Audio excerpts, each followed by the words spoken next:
Bonsoir et merci d'être sur DRC Info. À la une.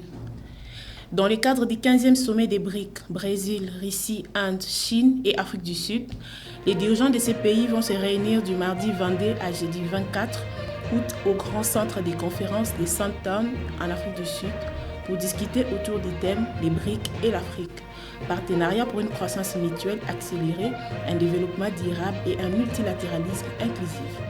Les procès de l'opposant Matata Ponyo et ancien Premier ministre de la République démocratique du Congo s'ouvrent ce lundi 21 août devant la Cour constitutionnelle. L'annonce a été faite par la Haute Cour dans un des extraits des rôles publiés récemment. Merci encore d'être avec nous. Ouvrons cette session d'information avec cette première. Dans le cadre du 15e sommet des BRIC, Brésil, Russie, Inde, Chine, les dirigeants de ces pays vont se réunir du mardi 22 à jeudi 24 août au grand centre des conférences de Sandton en Afrique du Sud pour discuter autour du thème l'Afrique et les BRIC, partenariat pour une croissance mutuelle accélérée et un développement durable et un multilatéralisme inclusif. Nancy Chimonika pour les détails. À ces assises, la République démocratique du Congo sera représentée par le Premier ministre Jean-Michel Samalukonde. Il l'a fait savoir dans son intervention lors de la 109e réunion du Conseil des ministres tenue vendredi 18 août 2023 à la Cité de l'Union africaine. Le Premier ministre a informé le Conseil qu'il aura l'honneur de représenter le président de la République, chef de l'État, au 15e sommet du regroupement des pays du BRIC qui se déroulera du 22 au 24 août 2023 en Afrique du Sud, précise le compte-rendu de la réunion lu par le porte-parole du gouvernement Patrick Muyaya. BRIC est un regroupement des économies mondiales du Brésil, de la Russie, de l'Inde, de la Chine et de l'Afrique du Sud formé par l'ajout en 2010. Le club des BRIC regroupe 42% de la population, soit 3,2 milliards de personnes et environ 25% du PIB mondial. Actuellement, il y a 23 pays candidats officiellement pour intégrer l'organisation. Parmi ces pays, il y a notamment le Sénégal, l'Algérie, l'Éthiopie, l'Égypte et autres. Certains États africains se sont montrés intéressés pour rejoindre l'organisation, mais jusque-là, ils n'ont pas encore officialisé la demande. Dans cette catégorie, il y a des pays tels que la République démocratique du Congo, Comores, les Gabon et autres. À quelques mois de la tenue des élections présidentielles en RDC, en décembre de l'année en cours, le professeur Isidore Ndawel, chercheur et historien, initie une proposition d'une nouvelle constitution qui, selon lui, serait la plus sûre pour résister aux menaces d'implosion à l'interne et à la balkanisation sous les commandes externes. Images et commentaires. Depuis la fin de la guerre froide, le danger s'est amplifié à cause de mutations intervenues dans la vie internationale, existe d'après les professeurs Isidore Ndawel, chercheur, historien et initiateur de cette nouvelle constitution. Une manière plus sûre de résister à ces menaces d'implosion à l'interne et de balkanisation sous des commandes externes.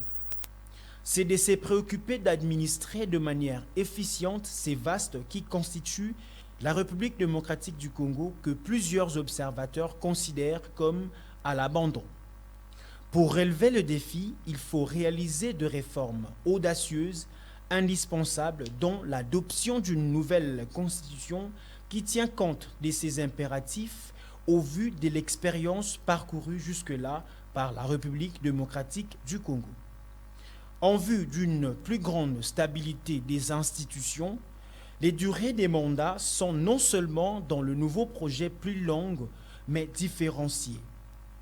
La vie politique devrait miser sur une plus grande stabilité institutionnelle.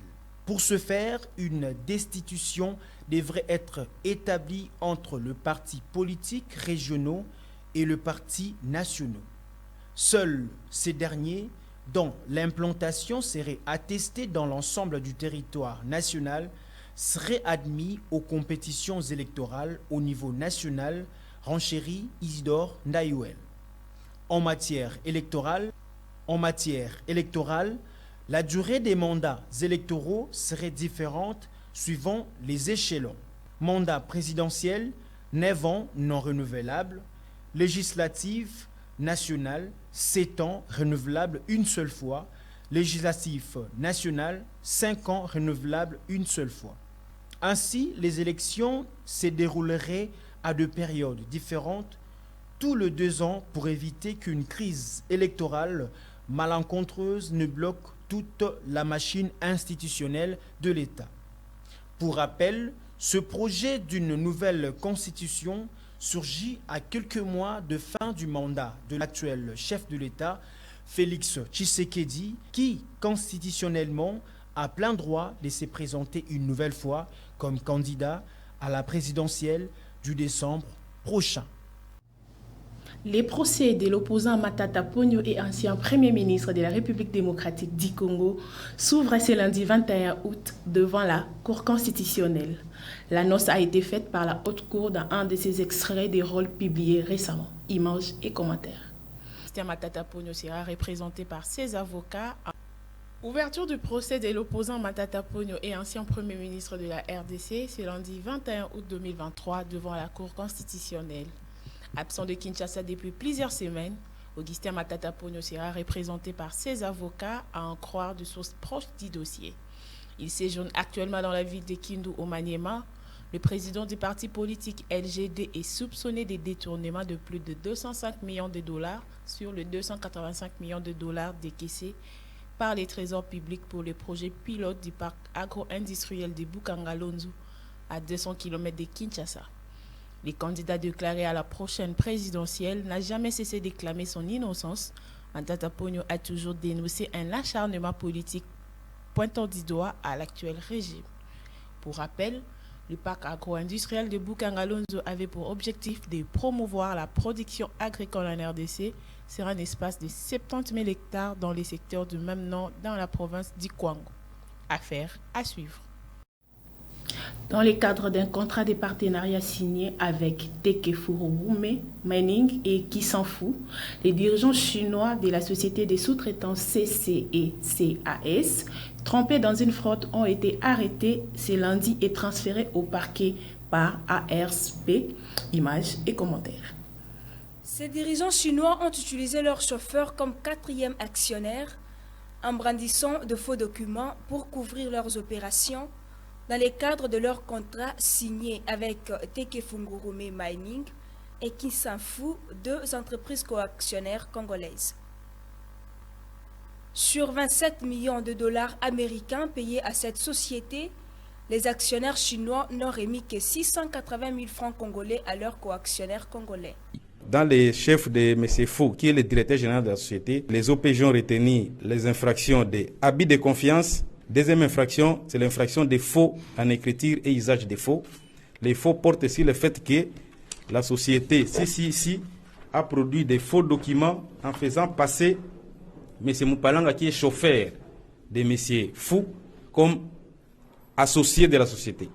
Alors qu'après investigation des OPG de l'ARSP, l'ARSP a dégagé que M. Moupalanga est un prête-nom. L'attestation qui a été obtenue de manière frauduleuse, le directeur général va prendre des décisions administratives par rapport à ces documents ici. La troisième infraction, c'est l'infraction de blanchiment des capitaux.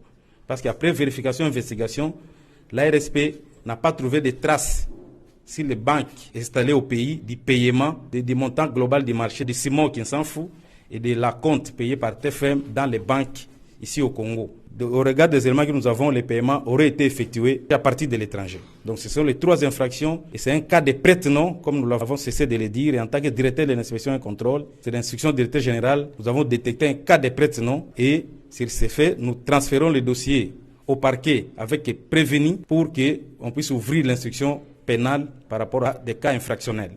Ce sont des présumés auteurs des infractions. Le parquet va poursuivre l'instruction et va prendre des décisions par rapport aux infractions retenues. Un procès public sera organisé pour décourager l'exploitation abusive des entrepreneurs congolais, a expliqué Miguel Katem Kachal, DG de l'ARSP. Un procès public sera organisé pour décourager l'exploitation abusive des entrepreneurs congolais, a expliqué Miguel Katemb Kachal, DG de l'ARSP. 3 creuseurs artisanaux, tous âgés entre 25 et 30 ans, ont tragiquement perdu la vie les matins du 20 août dans une mine d'or située dans les carrés miniers de Kibé, dans la province du Sud Kivu. Commentaire. 3 creuseurs artisanaux âgés entre 25 et 30 ans ont tragiquement perdu la vie le matin du 20 août 2023 dans une mine d'or située dans le carré minier de Kibé. Selon un responsable des creuseurs artisanaux de Kibé, le victime était en plein travail lorsque soudainement une partie du sol s'est effondrée sur eux. Malheureusement, 3 d'entre eux ont perdu la vie sur place, tandis qu'un d'entre eux a été grièvement blessé et un dernier a été miraculeusement sauvé.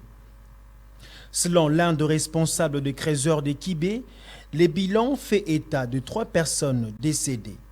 Au total, ils étaient 5 dans le carré minier, 3 ont malheureusement perdu la vie, 2 ont été sauvés dont un grièvement blessé et transféré au centre de santé et un est sorti indemne. Pour rappel, ces incidents tragiques se sont produits dans le territoire de Mwenga, plus précisément dans la chefferie de Wamuzimu, située dans la province du Sud Kivu. Mwenga est une région où des accidents miniers sont malheureusement régulièrement enregistrés. Nous compatissons avec les âmes des illustres disparus. Les mythiques stades de martyrs de la Pentecôte de Kinshasa, depuis un certain temps, n'accueillent pas seulement les activités sportives, mais aussi les concerts des artistes et musiciens congolais. Mais la grande question reste à savoir la motivation qui se cache derrière ces livraisons des concerts. Est-ce que le stade de martyrs devient un baromètre ou l'unité de mesure pour évaluer la popularité des artistes et musiciens congolais? Tentative de réponse dans ce récit de Herbie Joseph Tezo. Bonsoir, bonsoir. Est-ce que ça va, maman? La livraison des concerts historiques au stade de martyrs de la Pentecôte à Kinshasa devient ces 2 dernières années de plus en plus émouvante et intéressante. Une série de spectacles de musique par le star de la rumba congolaise qui constitue un patrimoine pour la culture de ce pays. Tout part du concert des réconciliations avec les leaders du légendaire groupe congolais Wenge Musica 4x4 en juin 2022 dernier. Il s'en était suivi l'autre prestation de l'ancien locataire du quartier latin de Koffi Olomide en octobre dernier, Fally Ipupa, dit Aigle, et celui d'Héritier Watanabe en décembre de la même année. L'épopée Stade de Martyrs poursuit son hospitalité, celui d'accueillir en 2023 les chanteurs Ferregola, dit Le Padre, qui a réussi à son tour son passage le 24 juin de l'année en cours. Un autre grand rendez-vous musical et spectaculaire était vécu le 12 août, toujours au grand stade de Martyrs, où nous avons vu Mukwabongo Wazekwa sur scène. La grande question reste à savoir si le temple omnisport, qui est le stade de Martyrs, devient un baromètre ou l'unité des mesures pour évaluer la popularité en termes de capacité de mobilisation de fans. Est-ce que la réussite d'un concert se justifie a priori par le nombre de personnes qui sont venues au stade ou à la qualité du spectacle présenté par l'artiste sur scène? Vouloir jouer au stade de Martyrs est un défi qu'un musicien congolais s'élance tout en sachant que cette enceinte a une capacité d'accueil de 80 000 personnes sur scène. La star ne vient pas sur le podium pour défendre le plein, mais plutôt son art et promouvoir la culture du pays. Pour ce qui est des productions au stade de Martyrs, il est rationnel pour le musicien de ne défendre que leur art et savoir-faire. Ce qui veut dire d'abord satisfaire le mélomane par la bonne musique, la rumba prônée jadis par Luambo Makiadi, Franco, Kalejef, Papa Wemba, Madilou, Tabouley et j'en passe.